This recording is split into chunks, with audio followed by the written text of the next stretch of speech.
आज हम क्लास 11 की इंग्लिश की टेक्स्ट बुक हॉर्नबिल से स्टार्ट करेंगे। Start with the first chapter, the portrait of a lady by Khushwant Singh. चलिए हम लोग चैप्टर स्टार्ट करते हैं। यहाँ पर देखिए, माई ग्रैंड मदर यानी कि मेरी दादी माँ बाकी सबकी दादी माँ की तरह ही बूढ़ी थीं, लेकिन यहाँ पे लेखक यह कहना चाह रहे हैं कि मैं 20 सालों से यानी 20 ईयर से उनको जानता हूँ, उनको देख रहा हूँ, यानी लगातार 20 सालों से मैं जब से उनको देख रहा हूँ तब से वो उतनी ही बूढ़ी और उनके चेहरे पर उतने ही रिंकल्स यानी झुर्रियाँ हैं। कहने का मतलब उतने ही रिंकल्स का मतलब यहाँ पे हुआ कि पिछले 20 सालों से उनकी झुर्रियों में कोई बदलाव नहीं आया है, वह बढ़ी नहीं है बल्कि उतनी ही झुर्रियाँ हैं जितनी उनकी 20 साल पहले थी। आज भी उनके चेहरे पर उतनी ही झुर्रियाँ हैं। लोग कहते हैं कि एक ज़माने में वह बहुत यंग और प्रेटी यानी जवान और खूबसूरत थीं और उनका एक हस्बैंड भी था। बट लेखक के लिए यहाँ पर एक चीज़ बड़ी मुश्किल है यानी हार्ड टू बिलीव है, वह यह कि उनको यह बिलीव ही नहीं हो रहा था कि उनकी दादी माँ का एक पति भी था।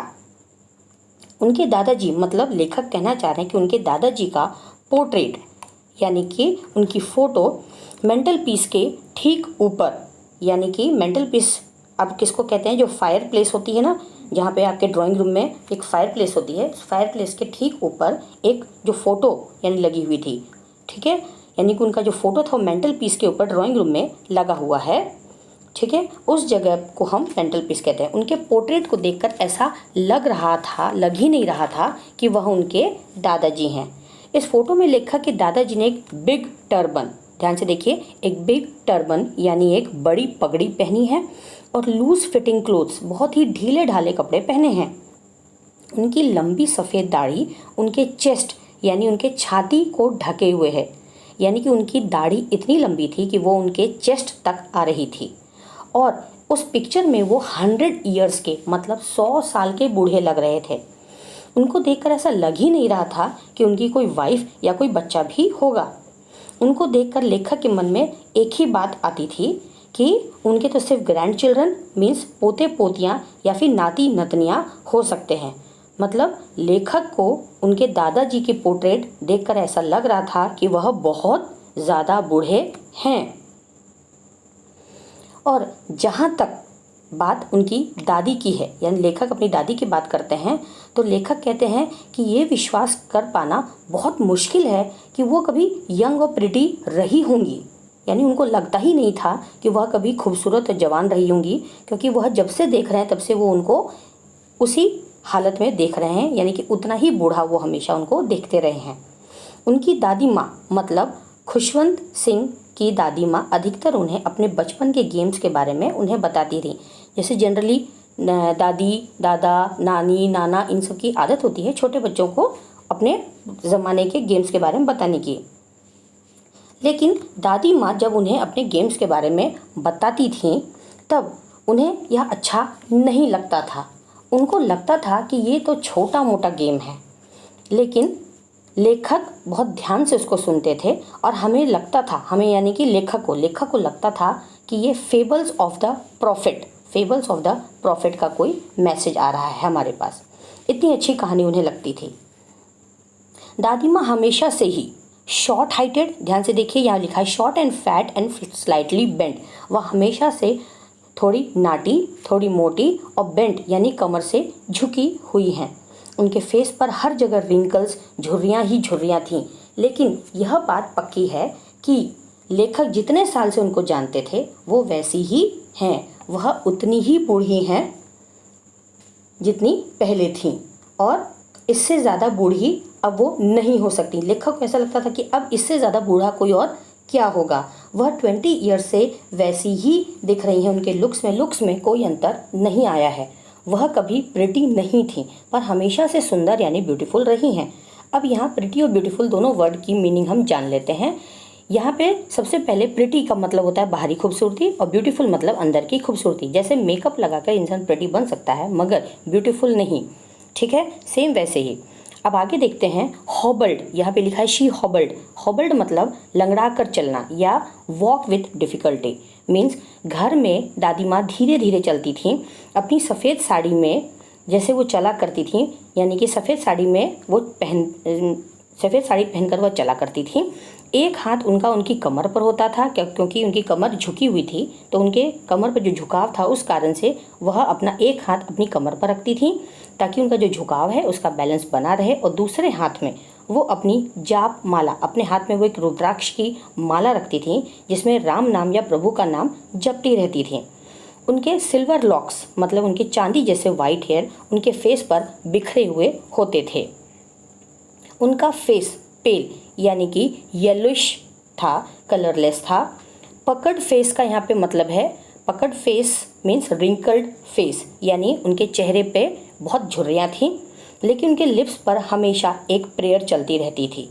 ऐसी प्रेयर जो कभी भी सुनाई नहीं देती थी, लेकिन उनके होठ यानी लिप्स मूव करते रहते थे। ऐसा लगता था कि उनके हाथ उनकी रुद्राक्ष की माला पे चल रहे हैं और उनके मुंह से यानी उनके लिप्स की मूविंग से ऐसा लगता था कि वह कुछ बोल रही हैं, कुछ प्रेयर कर रही हैं। यहाँ पर लेखक अपनी दादी माँ को कंपेयर कर रहे हैं। ठीक है, आगे देखते हैं। लेखक और उनकी दादी माँ काफ़ी अच्छे फ्रेंड्स थे। यानी कि लेखक कह रहे हैं कि मेरे पेरेंट्स जब सिटी में यानी शहर में रहने के लिए चले गए तब उन्होंने मुझे मेरी दादी के पास रहने के लिए छोड़ दिया। हम लोग एक साथ रहते थे। वो मुझे रोज़ सुबह जगाती थीं और मुझे स्कूल के लिए तैयार करती थीं। सुबह जब वो मुझे तैयार करती थीं तब नहलाती थीं और तब वह मोनोटोनस यानी इसका मतलब है बोरिंग, यानी बोरिंग तरीके से मतलब मॉर्निंग प्रेयर गाती रहती थीं। यानी कि लेखक को वह बिल्कुल भी अच्छा नहीं लगता था। उन्हें लगता था कि क्या दादी दिन भर एक ही तरह का सॉन्ग गाती रहती है, और लेकिन वह वो प्रेयर इसलिए गाती थी, उनको यह उम्मीद रहती थी कि लेखक यानी कि मैं उनको सुनूंगा और मुझे वह पूरा गाना याद हो जाएगा। लेकिन लेखक सुनते तो उसको ज़रूर थे पर कभी याद नहीं करते थे। लेखक उनके गाने को सिर्फ सुनते थे, याद करने की कोशिश उन्होंने कभी भी नहीं की। अब लेखक बता रहे हैं कि मेरे तैयार होने के बाद दादी मुझे एक वुडन स्लेट देती थी जिसे वो पहले से ही धोकर रख देती थी। आप लोगों को पता ही होगा कि पुराने टाइम में कॉपी नहीं होती थी, बच्चे स्लेट पर ही लिखते थे, और स्लेट के साथ उनकी दादी उन्हें येलो चॉक देती थी और एक अर्दन यानी मिट्टी का बना हुआ अर्दन पॉट भी देती थी, एक रेड पेन देती थी और उन सब चीज़ों को एक बंडल में बांध कर दे देती थी। इन सब चीज़ों के साथ उनका एक ब्रेकफास्ट जिसमें एक चपाती यानी रोटी होती थी जिस पर शुगर यानी कि चीनी और बटर मक्खन लगा हुआ होता था। और ऑथर आगे ये बता रहे हैं कि उसके साथ जो पिछले रात की रोटी यानी कि चपाती बची हुई होती थी उसे भी वो अपने साथ ले लेती थी ताकि वो स्कूल जाते वक्त वो डॉग्स को दे सकें। फिर ऑथर कह रहे हैं कि ग्रैंड मदर डेली उन्हें स्कूल छोड़ने जाती थी। क्यों जाती थी? क्योंकि वहाँ स्कूल के बगल में ही एक टेम्पल था। फिर लेखक कह रहे हैं कि प्रीस्ट के द्वारा वो मॉर्निंग प्रेयर और अल्फ़ाबेट्स सीखा करते थे और वो अकेले नहीं होते थे, वहाँ और भी बच्चे उनके साथ वरांडा में बैठकर सीखा करते थे। लेखक कह रहे हैं कि हम सब मिलकर मतलब ऑथर और उनके साथी मॉर्निंग प्रेयर गाते थे और तब तक मेरी दादी पास वाले मंदिर में स्क्रिप्चर्स पढ़ा करती थी। जब हम दोनों अपना काम खत्म कर लेते थे तब डोर की तरफ बढ़ते थे और घर जाने के लिए निकलते थे। जब ऑथर और उनकी दादी माँ घर की तरफ जाते थे तब वो रात की जो पिछली रात की बची हुई रोटी अपने साथ लाती थीं, उसके लिए वो दोनों लड़ते थे कि कौन पहले डॉग को देगा, और लड़ते लड़ते दादी और मैं यानी कि दादी और लेखक घर पहुँच जाते थे। अब ऑथर बता रहे हैं कि जब उनके पेरेंट्स ने सिटी में अपना घर और कुछ एसेट्स खरीद लिया तब उन्होंने उन दोनों को वहाँ बुला लिया। तब उनके और उनकी दादी की फ्रेंडशिप में एक टर्निंग पॉइंट आता है। ये अलग बात है कि वो दोनों अभी भी सेम रूम शेयर करते थे, यानी कि रूम अभी भी उनका शेयर था, पर अब वो दोनों एक साथ स्कूल नहीं जा पाते थे क्योंकि ऑथर को लेने के लिए एक मोटर बस आती थी। ठीक है, और वो सिटीज़ में जैसे होता है ना, स्ट्रीट में कुत्ते नहीं होते थे जिनको वो चपाती खिला सकती थी, तो अब ऑथर की दादी माँ क्या करती थी, ऑथर की दादी माँ का फेवरेट पास टाइम था बर्ड्स को दाना डालना। अब वो पक्षियों को दाना खिलाया करती थी, यानी ब्रेड के छोटे छोटे टुकड़े या कोई अनाज के दाने वो उनको खिलाया करती थी। घर में जितने भी स्पैरोज आती थी उनको वो दाना डाला करती थी। लेखक बता रहे हैं कि अब वह मेरी पढ़ाई में, यानी कि मेरी दादी मेरी पढ़ाई में मेरी कुछ भी हेल्प नहीं कर पाती थी। क्यों? क्योंकि जब उन्हें पता चला कि ऑथर के स्कूल में गॉड और उनके रिलेटेड कुछ भी नहीं पढ़ाया जाता, तब वह बहुत उदास हो गई थी। जब ऑथर ने उन्हें बताया कि स्कूल में म्यूज़िक सिखाया जा रहा है, तब वो बहुत गुस्सा हो गई थी, क्योंकि उन्हें लगता था कि इसे बस बुरे लोग यानी भिखारी या कुछ गंदे लोग ही इसको यूज़ करते हैं। यानी उस टाइम पे म्यूज़िक सीखना लोगों के लिए अच्छा नहीं माना जाता था। उनके अकॉर्डिंग जेंटलमैन म्यूज़िक नहीं सीखा करते। उस टाइम म्यूज़िक के बारे में लोग ऐसा मानते थे, मगर आज के टाइम में म्यूज़िक के बल पर लोग कहाँ से कहाँ पहुँच गए हैं। तो दादी माँ को लेकिन ये सब अच्छा नहीं लगता था, और उसके बाद उन्होंने इस बात के लिए अपनी डिसअप्रूवल, यानी कि एक तरह से उन्होंने अपना असंतोष जाहिर किया। उसके बाद देखिए, जो साल पर साल बीतते गए और उनकी दादी उन्हें रोज़ की तरह तैयार करती थी, जगाती थी, रेडी करके स्कूल भेजती थी। ऑथर कह रहे हैं कि उनकी दादी उनसे हमेशा पूछा करती थी कि उन्होंने स्कूल में क्या पढ़ा, और वो अपने इंग्लिश वर्ड्स में उन्हें बताया करते थे कि उन्होंने साइंस एंड लर्निंग सीखा, लॉ ऑफ ग्रेविटी, यानी कि बहुत तरह के आर्चिमेड्स प्रिंसिपल और भी बहुत कुछ पढ़ा। ये सब सुनकर ग्रैंड मदर उदास हो जाती थी, अनहैप्पी यानी कि दुखी हो जाती थी, क्योंकि उन्हें इन सब्जेक्ट्स के बारे में कुछ भी नहीं पता था। वो साइंस एंड टेक्नोलॉजी से अनजान थीं। फिर एक टाइम आया जब ऑथर यूनिवर्सिटी चले गए और उन्हें एक सेपरेट रूम मिल गया। उससे क्या हुआ, उनके और उनके ग्रैंडमदर के बीच जो एक कॉमन लिंक था, क्योंकि वो दोनों एक ही रूम शेयर करते थे, वह खत्म हो गया।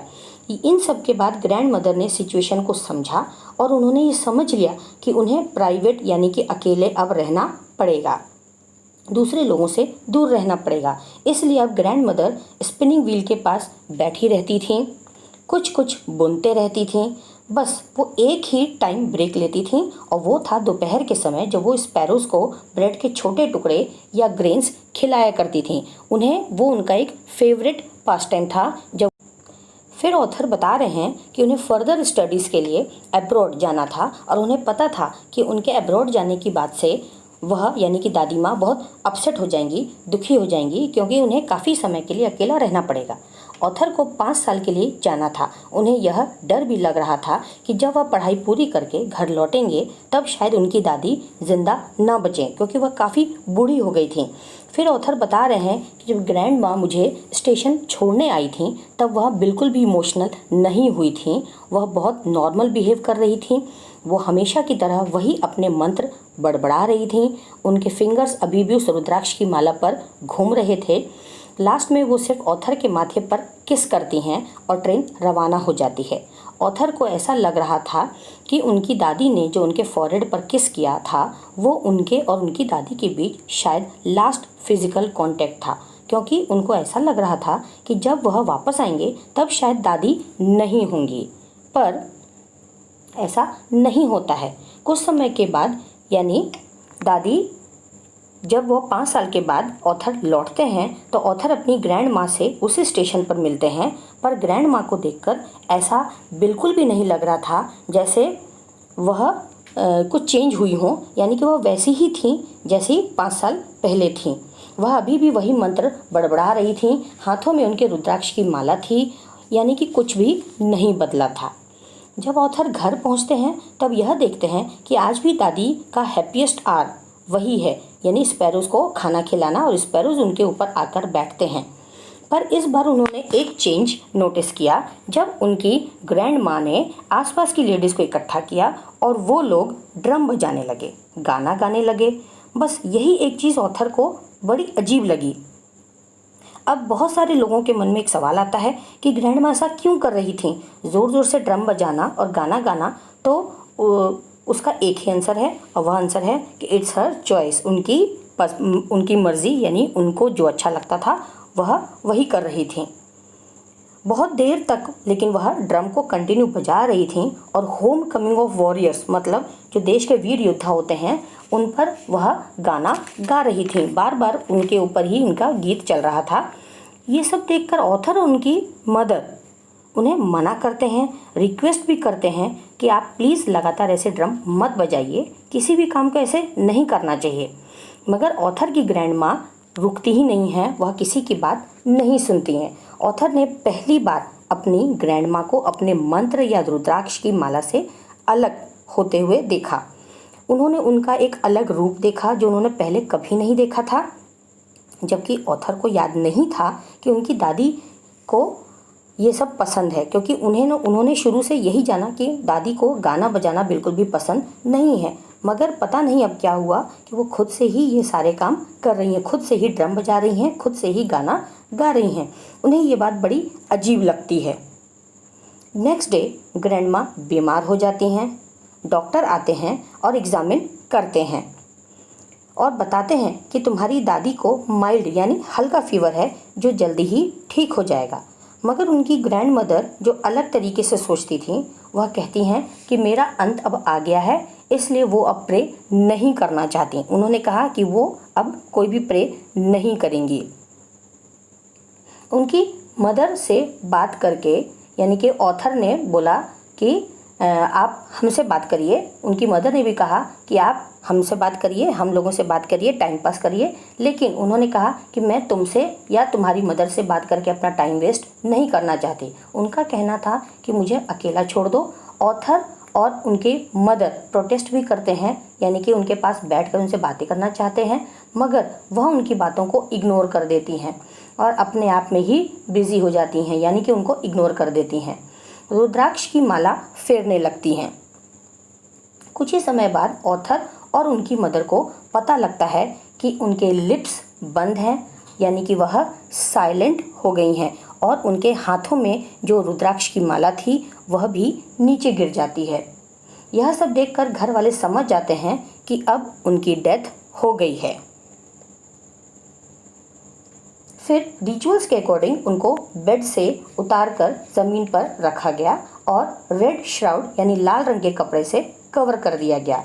उसके बाद लोग उनके फ्यूनरल यानी कि अंतिम संस्कार की तैयारी करने लगते हैं। जैसे हिंदू रिचुअल्स में होता है ना कि डेथ के बाद बॉडी को जलाया जाता है, उसके लिए वो लोग अरेंजमेंट करने लगते हैं। फिर शाम में पूरा परिवार इकट्ठा होता है, तब ग्रैंड माँ की बॉडी को स्ट्रेचर पर लिटाया जाता है और उस समय ऑथर ये बताते हैं कि सनसेट का टाइम था, सनलाइट बहुत ग्लो कर रही थी। शाम के टाइम में आपने देखा होगा किस तरह से सनलाइट यानी कि एक शीतल, जिसको आप कहेंगे एक अच्छी एक रोशनी घर में आती है, यानी कि सूर्य की रोशनी आती है, वह बहुत ग्लो कर रही थी और ग्रैंड माँ की डेड बॉडी के पास सनलाइट चारों तरफ फैली हुई थी।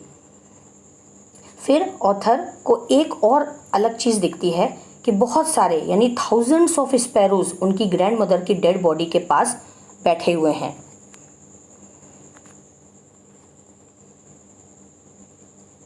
ये बात उन्हें बहुत अजीब लगती है। उन्हें यानी ऑथर की ग्रैंड मदर को उनके ऊपर दया आ जाती है और वो उन्हें ब्रेड के टुकड़े देती हैं जैसे ग्रैंड माँ दिया करती थी, मगर एक भी स्पैरो उन ब्रेड क्रम्स की तरफ नोटिस भी नहीं करता उनको, यानी कि एक भी स्पैरो ने उसकी तरफ ध्यान नहीं दिया और उसको खाया नहीं, बल्कि उनकी डेड बॉडी के पास ही वो लोग बैठे रहते हैं। अगले दिन मॉर्निंग में जब डेड बॉडी को क्रीमेशन यानी अंतिम संस्कार के लिए ले जाया जाता है, तब सारे स्पैरोज चुपचाप वहाँ से उड़कर चले जाते हैं। फिर नेक्स्ट मॉर्निंग वहाँ स्वीपर आता है और सारे ब्रेड क्रम्स को डस्टबिन में डाल देता है। तो गाइज़, हमारी ये स्टोरी यहीं ख़त्म होती है। If you like this video please like and subscribe the channel. हम फिर मिलेंगे मेरे अगले वीडियो में, तब तक के लिए गुड बाय।